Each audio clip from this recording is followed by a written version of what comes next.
Welcome to The Grant, the EU funding podcast.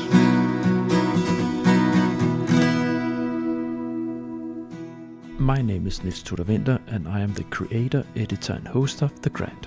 My timeline series is going through the proposal process step by step, giving tips, tricks and advice on the Horizon Europe proposal preparation process. I have reached to the actual proposal writing and now it's time to dig into the impact section and, more precisely, the second part of the episode on chapter 2.2, Measures to Maximize Impact.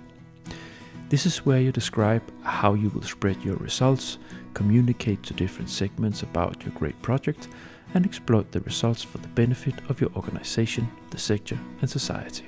I have written some impact sections myself, but to make sure I get critical mass in these crucial episodes, I have invited Director of Europa Media, Gabriella Lovasz, on board, sharing her career-long experience working with exactly this for clients: communication, dissemination, and exploitation, both in writing proposals and implementing.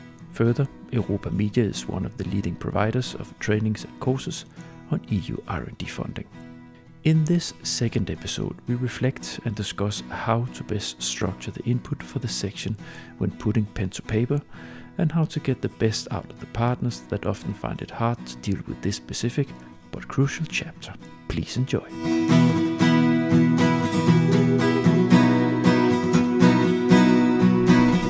The Grant. Welcome to The Grant, the EU funding podcast. And I'm not going to have a long introduction here. This is the part 2 of my talk with Gabriella Lovasz on Impact Chapter 2.2, Measures to Maximize Impact. In the part 1, we outlined or discussed or presented to you the template, went through the template and the different concepts and discourses and words you have in there, and how to deal with what the Commission, or not deal with it because that's what we're going to talk about now, but what the Commission means and the whole idea behind the template. So trying to explain that now. We will have an episode where we will give our take on how to structure it. And maybe just for the sake of it, if you listen to part 1, you have heard Gabrielle presenting herself, but maybe just short, Gabrielle, for the dear listeners. Of course. Hello everyone, I'm Gabriella Lovasz, working for Europa Media. Europa Media is part of Europa Media Journal Group. We have been dealing with the EU project since 1999.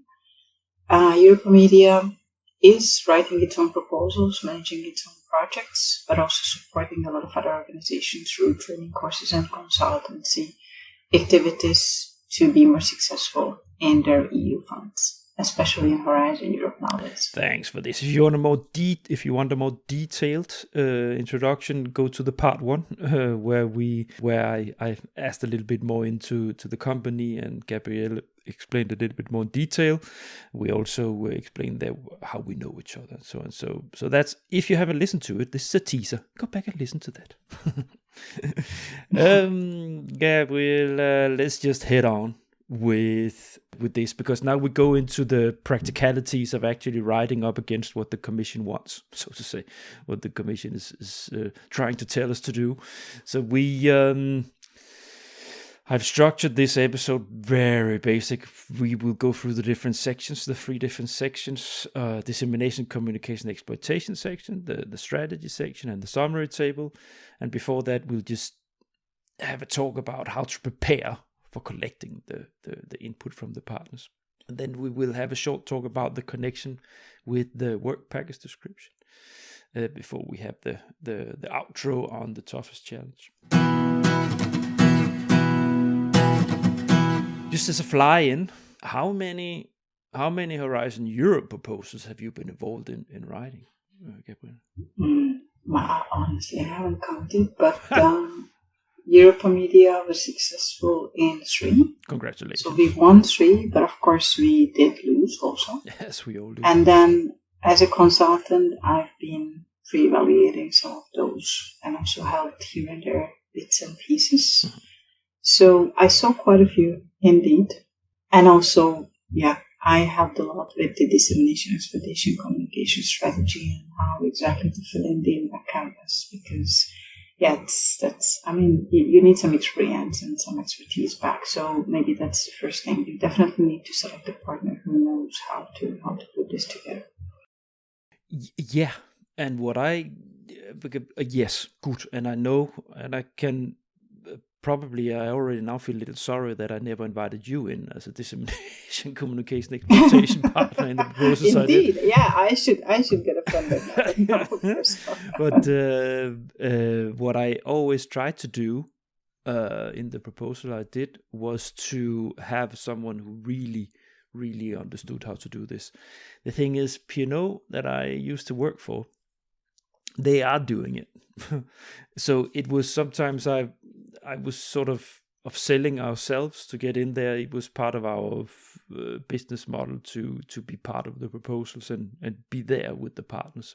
And we would then often deal with especially the exploitation part. But personally, I always liked, if I could, to put someone else in there that knew a little bit more about it than me personally in the proposal preparation process. Also to making sure that it would be a little more solid afterwards. Let's just shortly have a talk about how to prepare yourself for input from partners, because that's now we're moving into practicalities, and I have in this timeline series, I've given quite detailed building up towards the writing process. So I actually have a whole episode focused only on how to prepare yourself for the writing process. Let me ask you, how do you prepare yourself, and in relation to input from partners and so on? What do you do when you start this process of writing? How do you prepare yourself? Well, the first thing we ask from the partners is to have really good detailed concept at least. So you need to understand what's behind, what is the purpose, and you need to understand what kind of major results will be coming out from this particular project. So that's kind of a starting point for us to be able to do some research. Because the first important thing is indeed to do some research activities. And I've been into proposals which have done that really carefully, and they were even organizing some workshops and some calls with key stakeholders to really understand what is that they need, what is that they want, what is that they will be happy to see in the project implementation, and what would make them motivated to be actively participating in the project activities as an external stakeholder. Mm-hmm. So not as a project partner, but as an external stakeholder. So definitely, a desk research is the first part of the process, but only after we understand what's going to happen in the project in the first place. So when that is done, then you can, based on the research, you can understand much better what would be the needs of the target groups and the stakeholders, what exactly is then important within the user assessment process. So in the sense, who will be exactly the target users and how they will use all of those results. If you have that, that's a really good basis already to start to put together the strategy. The strategy starts with the key exploitable results. And maybe there's a misunderstanding what exactly is a key exploitable result and what exactly is a deliverable. So definitely you need to differentiate between the two. So indeed, you can start with your list of deliverables. It's not a major problem, of course, but really the key exploitable results would be those which have a potential to generate benefits to the target groups, mm-hmm. to the geographical region, to the industrial sector, to the scientific field or technological field, and then of course generate benefits mm-hmm. through the use of those results. So that's the list. So in your preparation, when you work with the technology partners, the content partners, so to say, do you do workshops with them in this part of the process? Definitely in the very beginning, there's an important conversation going on in order for us to understand what exactly the research needs to be about, to be done first, and what kind of results we need to imagine with what kind of users, for example.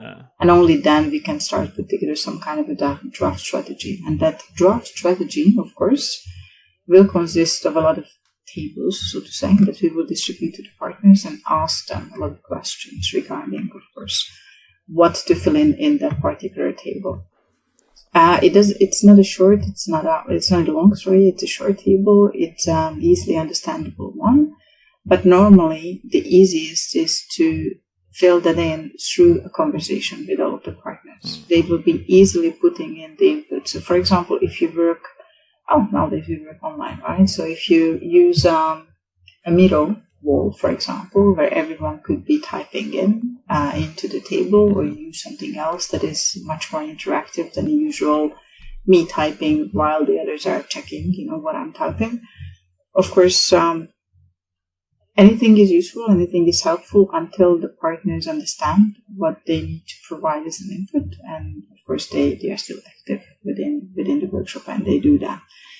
Now, that's normally a workshop that not everyone is having time for, which is not good. So that's maybe tip number 2. Try to allocate the time to talk to the partners, because then you will have a lot, in an easier way, all of that input. If we send out this template, maybe half of them fill in, maybe half of them not, maybe don't really understand what to fill in. So it's a tough process then afterwards, of course, to try to get all of the other information and input properly done. Because if the partners are not really taking care of this part, then the lack of commitment will be visible in the 2.2 section also, which is not good. Yeah, I think this is a nice approach. It's a little bit similar to how my colleagues been doing it, and what I've seen been doing. The idea that everybody at least gets the chance, because that doesn't mean that they still understand it, even though they get it. Yeah, but at least that you make the effort in the beginning to explain the concepts of what the word means, what is understood with it, and what it means to fill in a key exploitable result. What is it? What is meant by it? And have an open talk about who is it that actually needs to fill in something related to that, so everybody has a clear idea of who should deliver what. It sounds easier than it's easier said than done. Especially, definitely, yes. Especially all of these tables, it's not exactly clear, of course. Then No. It's just it's getting a lot easier if you explain the linkages.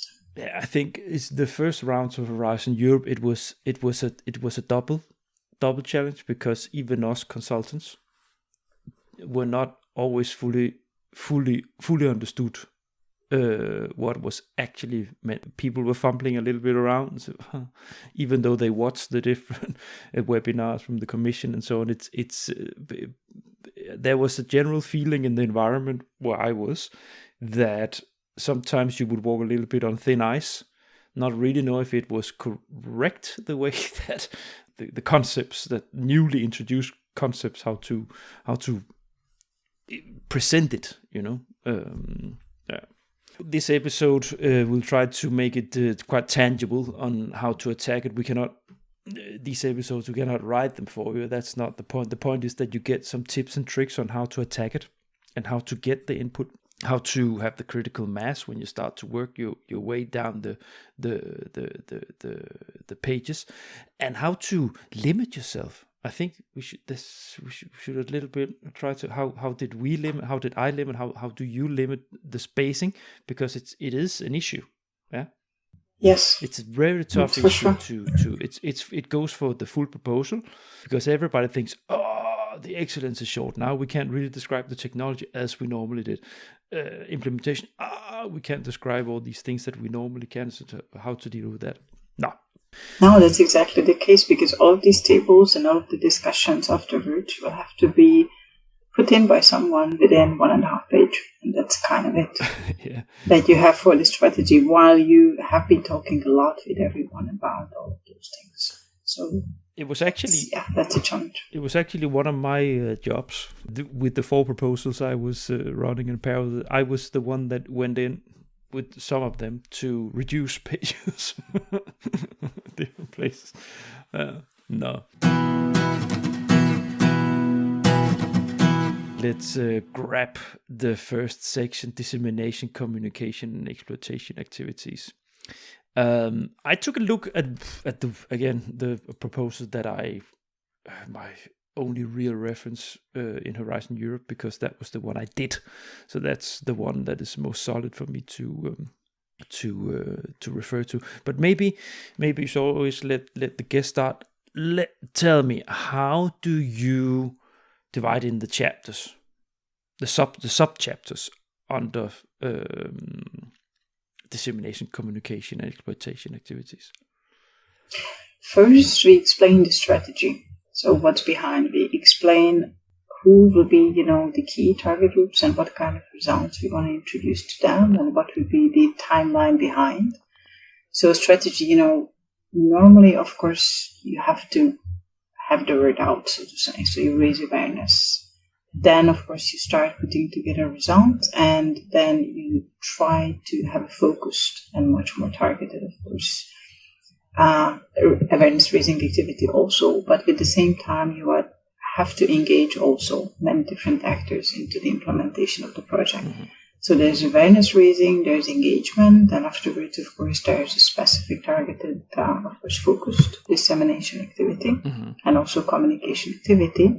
And then, hopefully, all of those who need to be activated will be becoming actually very actively part of the implementation. You will do co-creation activity with them. Mm-hmm. And that will, of course, be kind of a final phase also when after the end of the project, that co-creation you're trying to make sustainable. So you still, of course, try to keep up the interest, and through the use of the results, you will try to, of course, sustain some of the dissemination and communication and exploitation activities. And then, depending on, of course, what project we talk about, these phases can be explained separately. If you really can separate them with a specific purpose, of course, within the project, or rather you will just explain more from the result perspective. Mm-hmm. So that result is interesting for this target group and that target group. This is why it is interesting for them. And this is then how we want to reach out to them to introduce this result. And then basically you will also explain more or less, what is the benefit on them.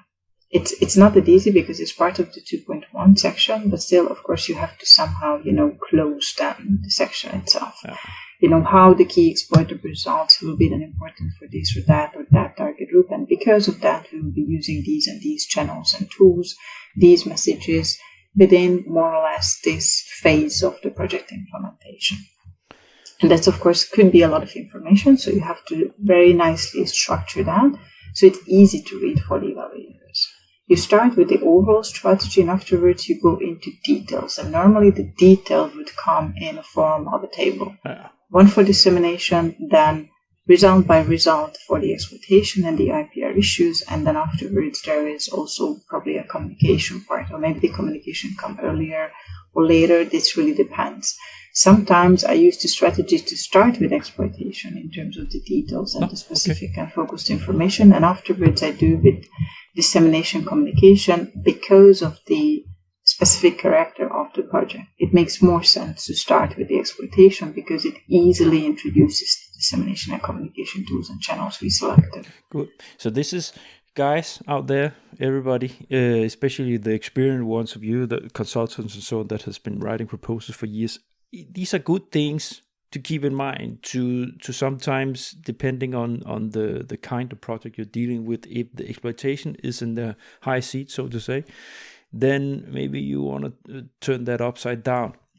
Because I can tell you, I have always put dissemination communication in the beginning and role, and because in a consultancy company, Gabriel, you tend to copy paste winning proposals, and then you massage exactly what we talked about in the first part of this impact, the 2.2 episode. That there's a tendency to, because it seems to be copy pastable, so to say, so people do it. It's an easy way for a consultant to get a quick sort of backbone blueprint in a proposal to take some and then change all the wording from other proposals and so on. But it's very dangerous, actually. You really need to do it properly. You need to massage it through. The structure you can copy paste, but what you have just said about understanding the partners, understanding what they want to do, and then try to think out of the box when you try to avoid thinking in a formal structure. Try to make it mirror what the content partners want to do. I think it's an important tip. Now, you mentioned tables. Those are, if I look at the section I have here, tables are one of the ways to writing strategies to get a lot of text crammed in to little space. Yeah. It is kind of true, yes. But sometimes explaining indicators, it's a lot easier to do that in a table. Uh-huh. And especially also if you want to repeat yourself, because maybe one target group, but another result of the target group, you may use the same channels and tools. Then it's kind of also, you have to make sure that the table also makes sense. I mean, I saw proposals where the target group basically were the same startups and SMEs and the entrepreneurial community, and then it didn't make sense at all to include the target group into the table. That's what I'm looking at here. When I look at the table I have on communication dissemination activities and instrument. Target groups, all, COP, all. That's it. You have to use common sense, and also that is why it is never a good idea to do a copy paste, not even with tables. What is that you put into the table in the first place? So you always have to give new information to the evaluators, because the evaluators will of course want to see the standard things, but they definitely will look into and evaluate favorably those that are coming up with something extra that the other proposals don't have. And that could be a really interesting dissemination idea, or it could be a really interesting, maybe actually going out to the public, as you said, communication action, do a roadshow within local communities and try to get to the bottom of the problem with the people and so on. So something has to be there that is not really there in the other projects, in the previous ones, or in the same ones, of course, that are evaluated under the same call, which is really not that easy. Yeah, and it's, I think, I had a point of view. Again, it comes if it's important. Yeah, maybe the indicators. What I wanted to say is that you can take a structure, but on the copy paste part, it's okay if you as a proposal writer have found a good method of attacking Horizon Europe. Say, you have a winner or a couple of winners, but never fall back on it always. Always be vibrant about how to structure the section, because of course there's a template, and you have these elements you need to have in there. So it's of course the more experience you get with a specific template for a specific Horizon call set, that's okay, but don't sleep on the laurels. I think that's my point, because the commission sees through it, and that's exactly one of the things that they wanted to attack with Horizon Europe and the way they did the template. They are tired of the copy paste. So yeah, does it make sense what I say? Yes, no, definitely, for sure. And also, we tend to promise the same targets, but they don't make sense in one project compared to another one. So yes, we have to be careful a little bit. Ooh, it was raining here. No, sorry. It's been very sunny weather for a long time. I was just surprised. No, sorry for the disruption. No problem. As for the dissemination, communication, exploitation activity chapter, So target groups, dissemination, communication activities, exploitation activities, you covered that very well, thank you so much. Clustering activities with other projects and initiatives. Yes, collaboration is key. You have to specifically plan that within the work package. Yeah, and they in Horizon 2020, sometimes it was in the context, if you correct me if I'm wrong, it was not everywhere. Especially where there were 2 or 3 projects funded, and they knew that they wanted to have a joint action also in between the 3 projects. Yes. Actually, I think it was in the template that you need to explain the connection with former funded projects. That's a different thing, because that's under part of the excellence, and that's a different way. That's also kind of an exploitation, because you will use the key results of those projects. Of course, and you are not building up from scratch something that already exists, so we'll use, of course, what is out there. But it's another thing how you collaborate with the running projects that are out there, and how to find the synergies also in between science and technology with them. Now I think I get confused. You know what? It was because in the Green Deal calls, those huge Horizon 20, the Horizon 2020 going out with a big blast, the Green Deal calls. There they introduced it. So it was in the last there that they sort of started to rehearse for Horizon Europe the things that they have been discussing already in the program committees and the commission, so to introduce sort of some of these elements that they would put into Horizon Europe. That's why I remember. No. Again, sorry for the distraction. Now, so clustering activities with other projects and activities. It has become an independent point that you need to address. You need to explain how you're going to connect with other things funded by the Commission. Yeah. Yes, but that is not a really new element within Horizon Europe. It was also in Horizon 2020. I mean, definitely also this is something maybe that we forget, that we are not in a small bubble. We have to use the full community and its power and the synergies. And maybe that is why the ecosystem perspective was introduced by the Commission. So everyone would need to understand that they need to map, of course, their own innovation ecosystem and then try to build on it and try to connect with others. That is, of course, a really important point also within the 2.2, because it shows your potential, but also it is important when you introduce, of course, your consortium in the very end of the proposal and how that innovation potential can be met. No. And really that capacity that you have with all of these connections and networks and umbrella organizations and associations and God knows what else, all of the different projects that the organizations are implementing, and of course how the innovations can be really translated into something super useful for the target groups. So it is of course part of the 2.2, but maybe it's not called exactly as that think in ecosystem perspective. But yes, building on something that is out there, finding the synergies and work towards the same goal together, yes, that's definitely important. Before we move on to the next section, I want to talk to you a little bit about the instruments, so basically the table filling, so to say.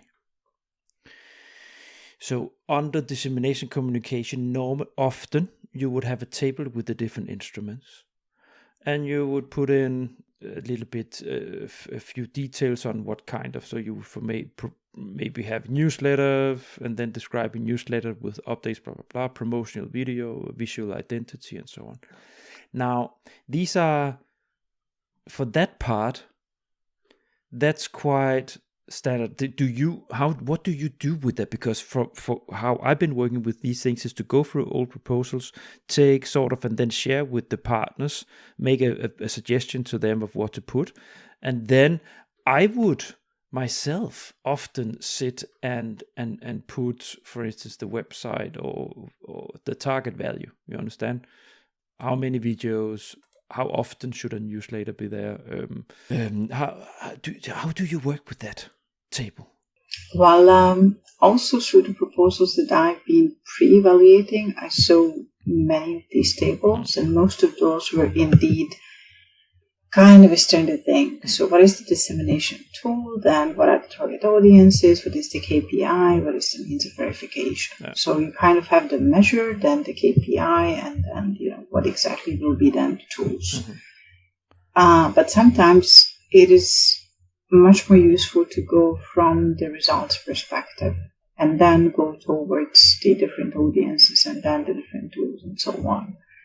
Or sometimes it is much more useful to go from the perspective of the audience. So scientific community, what kind of results they will be interested in, specifically how do you want to reach out to them, and is there any specific target that we want to have with the scientific community? Sometimes this is an easier logic.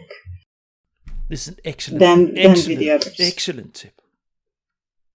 Really. It seems logic to do this, but I haven't seen this before. But it's, of course, it makes so much sense.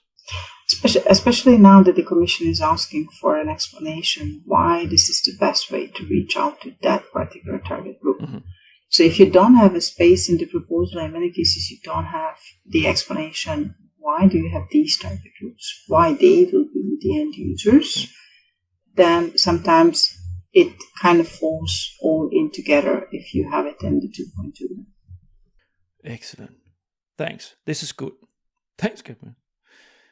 And let's at this while we're at it, because this and then what I'm trying to do also with this little section we talk about now is to collect data from the partners and these different things. So, would you in the work package group of partners that sits with dissemination, communication, exploitation, would you run through this table and get the input from them, or would you discuss it in a online common meeting with the different things to fill in, or how would you do that? Would you ask them to send it back in the group, or how? Well, my consortia don't really like me because I normally share a lot of things that they have to give input into. So I have one specific table that is about dissemination and communication. And that specifically refers to, channels and tools and metrics and so on. And here I normally help them actually and try to rather ask about their outreach capacity and their capacity to do specific things. Would it be a workshop organization? Would it be a conference attendance? Would it be a specific scientific publication here and there? And then I ask about the journal. I ask about the conference. I ask about this and that. So for them, I more give a selection of the things that they could be doing, and they give me kind of the contribution that they could take on board, because of course dissemination communication is not my task as a dissemination package leader, but it's everyone's. So of course there will be quite a few partners who will be specifically contributing to this and that. So I ask about specific details regarding the networks that they are part of, scientific journals that they are in the editorial board of. I ask about scientific conference they will be definitely attending in the next 2 years, and that may have a relevance with this project, and so on and so on. So these kind of things, to ask from them very specific questions. I normally give them an explanation on why I'm asking these things. So what do I want to do with that information, and in which part of the proposal we are planning to integrate the answers? Because of course it's not only 2.2, but when you are filling in your partner profile, which is also very much different from what we used to have in Horizon 2020. But still, the information has to be there in terms of, as I said, this innovation ecosystem, as of the outreach capacity. I sometimes even ask them how many followers they have on social media. But actually, this is normally something that I anyway double check when I do this section. So these could be kind of interesting, important things. How many subscribers they have on the newsletter, that is also kind of an important consideration. Then there is a separate part that is about intellectual property specifically. So they need to fill in also kind of a table which they give information regarding the background that they think is needed for the project implementation, and they will make it available for the other partners to work with. There is a section on, okay, what do you think, what kind of results you will be contributing to? and you maybe potentially then become a joint owner of, because that's an interesting section. Sometimes there is a confusion if you are working on something, will you be also becoming a joint owner? Or what is the result of their interest? There is, in many cases, a specific interest from the partners in something that the other partners put together and they develop, but it is important for them to be integrated into their everyday business and research activities. So they would like to definitely have open access to that, and they would like to use it free of charge, of course, after the end of the project. So I'm giving them examples, what is internal use, what is external use, what are the exploitation routes, what kind of information they should be giving me on advancement of knowledge. What is advancement of knowledge in the first place? How you can do that? Which training course, which scientific activity, which master program, which whatever. So all of these kind of things I'm asking from them regarding IPR and exploitation as well, in order to understand really who will be the owners. Is there a joint ownership? Should we discuss protection measures? Should we discuss specific exploitation options? And then is there a conflict of interest in between open access, open science issues, and then keeping our mouth shut until everything is protected, and only afterwards I put that on the market for a lot of money type of thing? Because of course there is a need for good understanding on the policies of the organizations. Many research organizations would say that I'm not participating in a project where EU money is spent to generate profit for a company.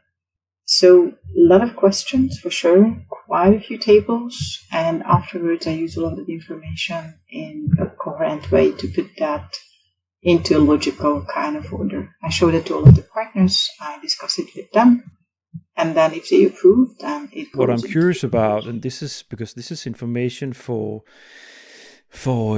you proposal writers, so we're trying to help you guys a little bit here. So I'm trying to suck a little bit from Gabriella how she is organizing her work on this. So when you run into troubles, because you do, we always do when we collect information from partners,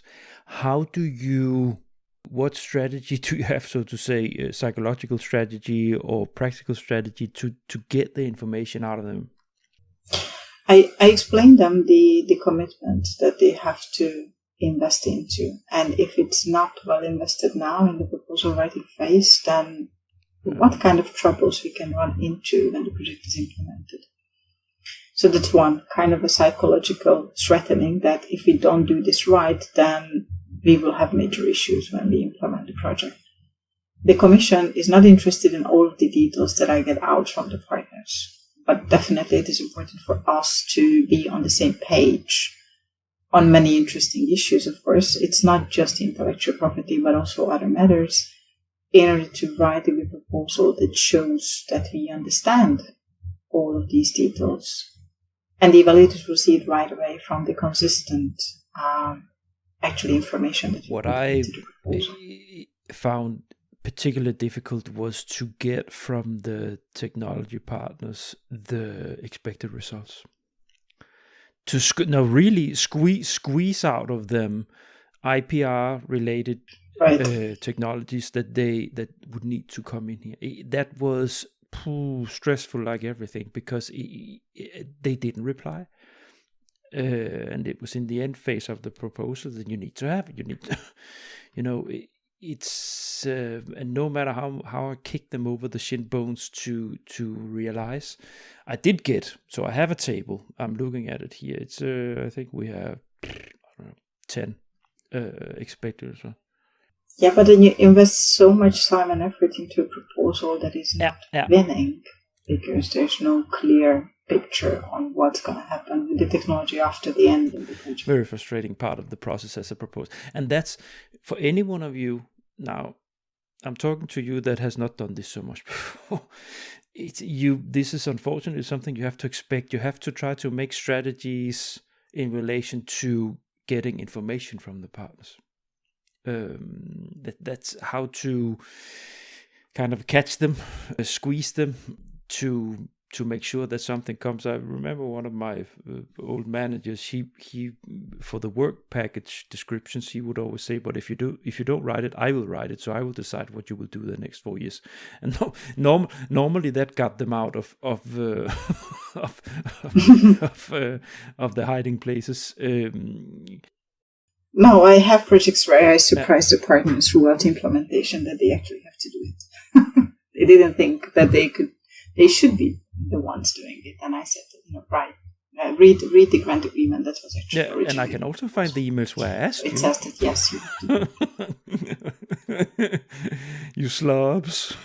Nah, what you have to understand, especially the ones of you who are professional consultants that write for as a business for partners, but also maybe actually everybody, is that writes. What you deal with is people who are busy with so many other things. That's the fact. We are people, they commit themselves to joining, but some of them are definitely more committed than others, and they don't really realize what they go into when they join something like this. They might even have been pushed or dragged in by another partner that's already in. And then when they realize they have to give some information like this that they don't really know how to get their head around, then this is where it gets tricky. And that's the psychology in the group. That's just what you have to understand as a proposal writer, that you have people from all kinds of different colors and sorts and areas and so on. And it's a diverse group by definition that you need to deal with, so culturally also. No, that was just it's something that I wanted to make sure that we talked a little bit about. We probably touch it also when we, but now now I touched it. That was important for me to have it in. Strategy, the strategy section. Let's just so I think we covered that. The first section. The strategy section, innovation and knowledge management and protection. From a writing point of view, how do you attack that? So how do you structure the section? That's more or less actually the table what the European Commission is sharing with us, in the sense that they have the result ownership list now, and they also have a table which is called results within the reporting. So my strategy as a tip, to use would be these two tables, and trying to discuss with the partners the content of these two tables that we need to report on afterwards, and then use it to put together the intellectual property related issues. Of course, we need to figure out if there is any potential conflicts, and we need to figure that out now within the proposal writing phase. Otherwise, in the consulting agreement phase, that's going to be a nightmare to solve any such conflict. It easily may happen that the conflict is so strong that you have to kick out one of the partners when the proposal is written, to make sure that the result will be put together in a way that the collaboration is happening, and then everyone will be happy with the exploitation options. Yeah, I think we need to fold this out a little bit with the experience we have and what we tried, because I tried it I've been having some difficult sessions, so to say, with different proposals. So this is for people who have not done this so much, or haven't been writing this section, or been writing other section, and will be starting to write impact also. This section doesn't look like much in the template. It's a little corner like this. You have to do IPR management section and so on, the confidentiality of the results and so on. But well, what happens is when you start to put that on the table in front of some partners, especially if it's a technology project and you have different companies on board, then sometimes you run into very tough meetings. Very, very, because the private companies that are on board, they don't normally have the DNA of the European Commission R&D project. That we share, that we open source, that that everything we deal with it and we make a license agreement. So they think this is mine. This is the commission funding me getting a patent that I will earn money on. So concretely, I haven't thrown anybody out, but I have tried that people, when I reached out for partners, that they said, no, thank you. Is that what you're dealing with? Is this what you want to do? No, thank you. Because they're already dealing with a similar thing. Getting to the section itself, I have partners that it was something they wanted to talk about first. Yeah, they wanted to carve out the IPR in between them before talking about anything else about the project. But that's probably when you sign the NDAs on the memorandum of understandings, of course. Yeah. Sometimes, but it's also I've been attaching direct competitors in a proposal. 3 of them in one proposal. It's probably running, so I can reveal it's a high stream. It's about storage, hydrogen storage. Mm-hmm. And there you have Casale, Johnson and Matty, and ThyssenKrupp. And that was a triangle of, they were very kind. So that was not a what do you say, emotional or tough atmosphere. They were very kind to each other, which was very nice, but they were also very blunt or very direct in what they could accept and not accept. So we had long talks that I facilitated, put them together. Let's see if we can make ends meet.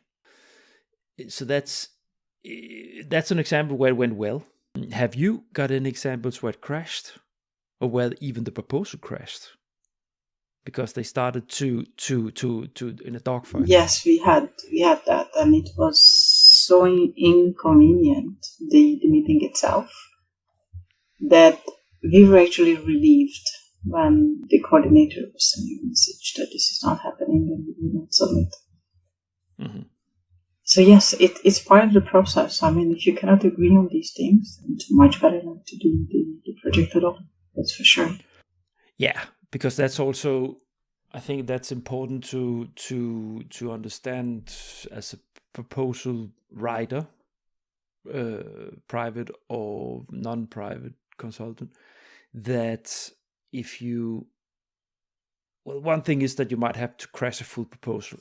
If you're that locked in the partners, there are some technologies where if you don't get that or that partner on board, then you can forget it, so to say. You have those sectors that are so small where you have to say, well, that's it. Of course, but then they are running the show. Then you are not really having discussions because they are telling the conditions, and then you accept or not accept. And if you don't accept, then you don't join the proposal and the partnership. But otherwise, what you can sometimes do, if it's a little bit more, if it's a technology area or sector that are bigger, then you might find alternative partners to cover that would agree to the way that things would go. But it's as a to make these ends meet as a proposal coordinator, putting things together. That's, you really need your diplomacy genes to work there for you, and to see some way sometimes. So no, for sure, yeah. Social skills are very important. Yeah, social skills and suggesting routes B or C in the concept. Like sometimes you need to sit and massage the concept a little bit, maybe with what they want to do. So say, okay, that's acceptable to us. That we can do like this. That we can do like this. I've even had the commission. Pre-meetings with the commission, huge transport companies, where the commission will say, you can do it like this, that's okay for us in relation to this call, or where there would be a translator from the commission, so to say. That it's no, it's true. Yeah. But also in many of the projects we need to take into considerations that technological companies have to also understand that they have to contribute to something that is a bigger good. And they sometimes forget it and just, trying to see their own, so to say, perspective. But then in many cases, the other research organizations are right, because they have a more kind of naive concept on what exactly this project should do and how much commitment they need to invest into really making an impact. And the technological company cannot come with a minimum commitment because that's just not working. Yeah, I think we shared what is important here.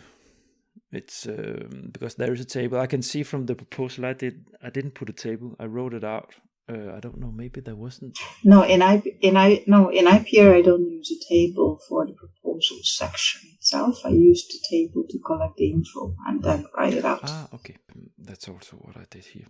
Okay, let's the confidentiality of the DCE results. Is that something you? Oh, that's very short. I think we covered. Did we cover it? Did you mention it? I did not cover confidentiality, but with protection, of course, it is part of that. And normally confidentiality is not such a major issue, honestly, because the NDAs normally cover that within the partners, of course, for the proposal writing process, and then the consortium agreement will cover it very well for the project implementation. So I don't have a lot of issues, of course, with that. It's much more the protection measure and afterwards the exploitation option. We are soon moving towards, we're slowly coming towards an end with this double episode here. The summary table, how to fill it in. Actually, we talked about it in part 1. I think what I put here in our rundown is that it's tricky to understand the different new types of concepts and discourses and what to put where. But we already talked. Is there anything, because we actually talked about it in part 1? We did talk about it in part 1. Maybe the only thing what I would mention here is there is a close correlation with the section 1.1. So how you understand innovation, how you understand the ambition of the project, how you go beyond, and why is it good for anyone, so to say, that you go beyond a specific technology, or even if it's a new concept on democracy and how you teach that. It could be also an innovative thing, of course, but there has to come out, of course, with a benefit to someone. And that part I normally do consider when I put together the impact canvas also. Yeah. I think what you can say about the summary table is that, unfortunately, that's something where you have to have the full overview of the full proposal, more or less. Yeah? It is a tricky thing indeed, yeah. Because you cannot make it without knowing what's in section 1, the excellence chapter. For sure, yes. Because that points into 2.1, the first part of the impact chapter that we have not talked about. And it also points into 2.2. So it's like this. You need to. I think it was. This is one of the reasons why I found it very difficult to sit with when I came so late into the writing process. When I sat with it myself, that took me a while to understand it, and then the different pathways. I will talk with another one about in the episode on section 2.1. that they have introduced the commission. That's also adds to the complexity of filling in the table. Now, anything else on the summary table? No, I think we've covered all of the major points.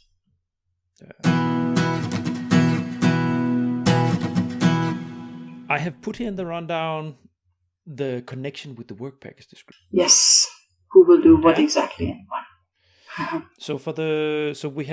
haven't had that episode yet. So for the uninvited listener, the implement section, that's the third section of the proposal, where you carve out the work package. You have the work package description, so a description of each work package with tasks, objectives and specific tasks, concrete how you're going to carry out the work to reach what you have described in section 1 and section 2. What are the actual activities and how are you going to carry that out, and who's going to do it, and when are they going to do it, and how long. Now, of course, you have to make a decision also if you want to have separate work packages for dissemination communication and then another one for exploitation, which nowadays it's not really recommendable because you don't have the space for that. With the new proposal template. So if you put that together, then definitely you need to make sure that there is a good section also that you may allocate here, or you may allocate actually to the coordination management for a package, and that is innovation management, or within the exploitation management and intellectual property rights management as well. So somehow make a decision where to put these things, of course. But if you have dissemination, exploitation, communication per package all over, then of course the first tasks will be about putting together the strategy itself and making the visual identity, putting together the basic materials. And then normally what we do is to be, or try to be much more specific what exactly we will do to actually really reach out to all of those target groups and try to convince them with specific activities, how exactly they should use the results. So there is a list on dissemination activities, joint and individual dissemination activities. There could be something much more general regarding communication and how you reach out to the public. And there, of course, there is something very specific again about exploitation. And you should be discussing here that not only you will put together a plan, which is of course important, but it's not just that maybe at the end you will have a business plan.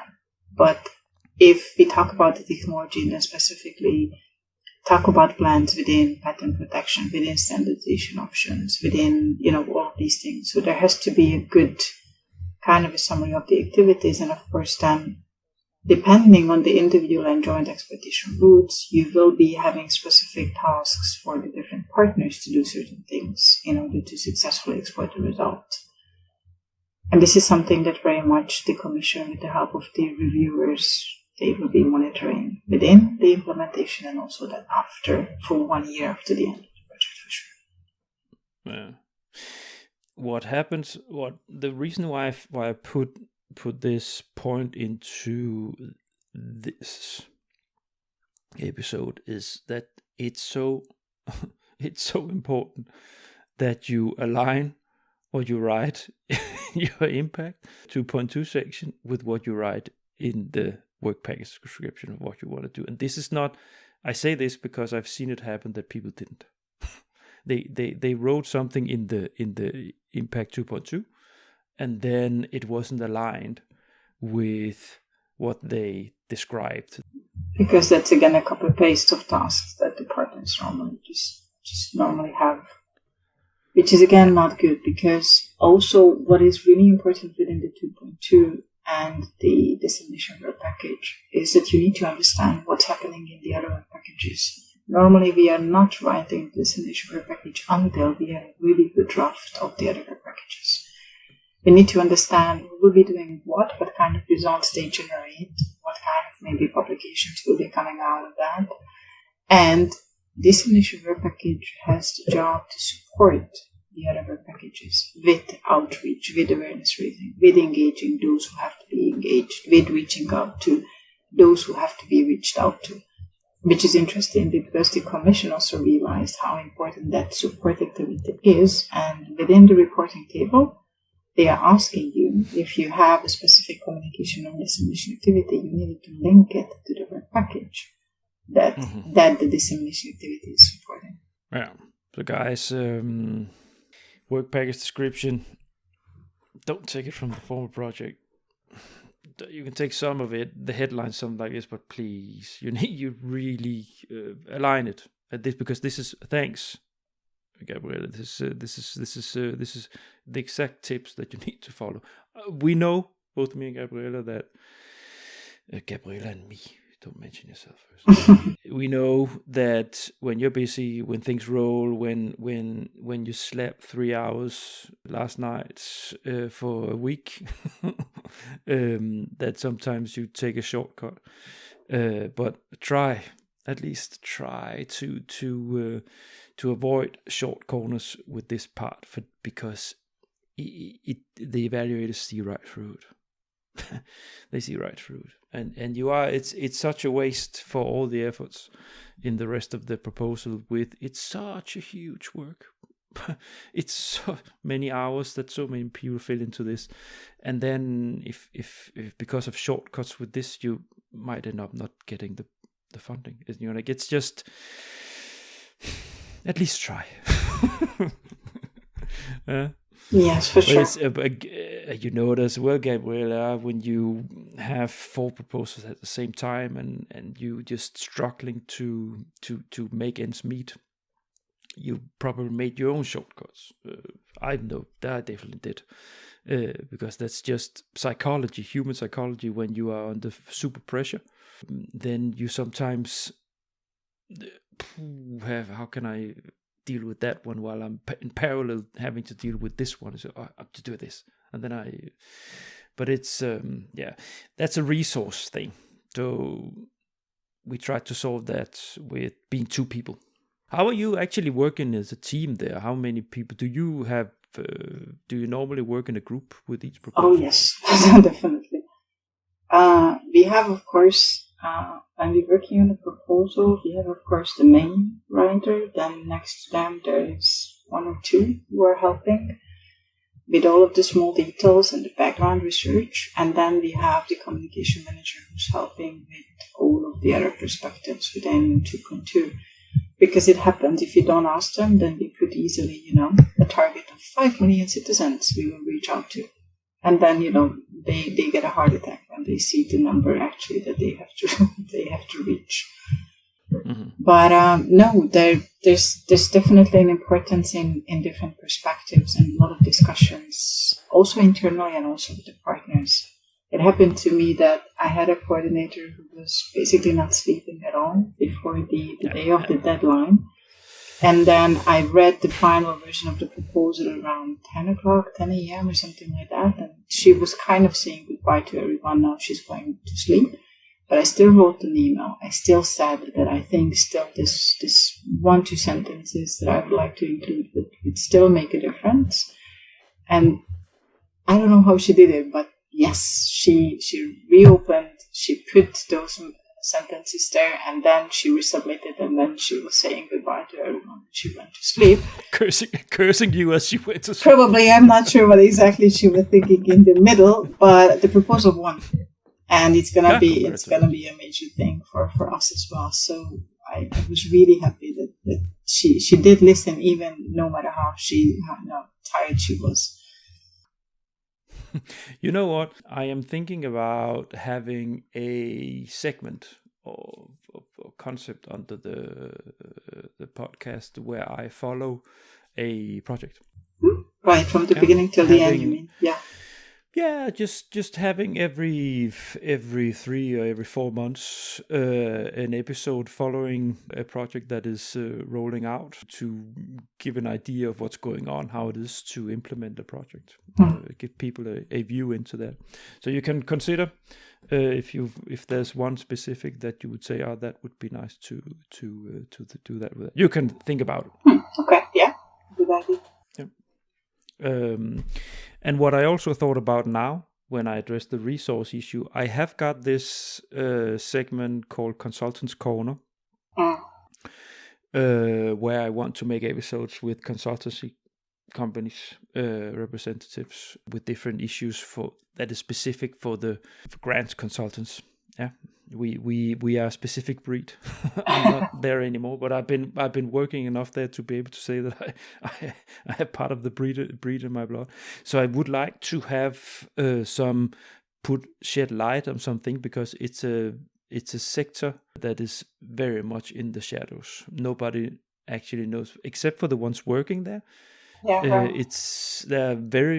We know a lot in between us, how it is and what it is like in that sector, but it's something where I think there's a lot of knowledge sharing that could be done, that would be nice to have, especially for us that have been in it for many years. It's not so bad, but for juniors, people that come in, the young ones that come in the mid-end 20s and start to work with this, they could definitely a lot of value to to understand a little bit how the work is. And what I was thinking now is that it would be very nice to have an episode on resource, how different consultants deal with the resource issue on working on each project, how they deal with the work pressure because most business models entail that you work with several proposals at the same time.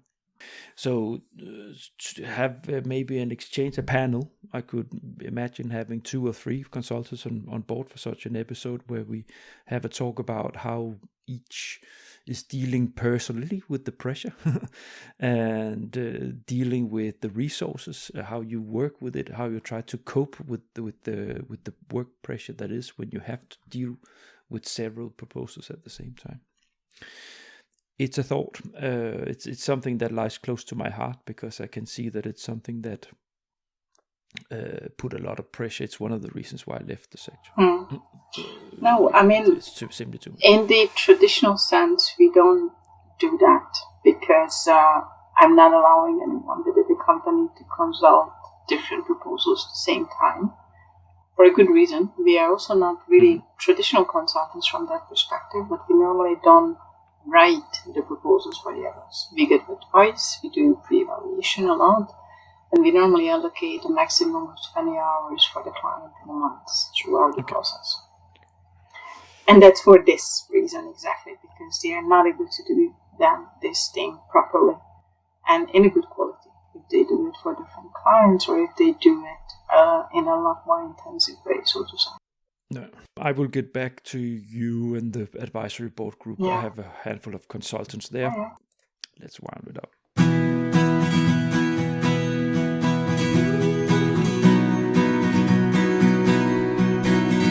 The grand toughest challenge in the writing part?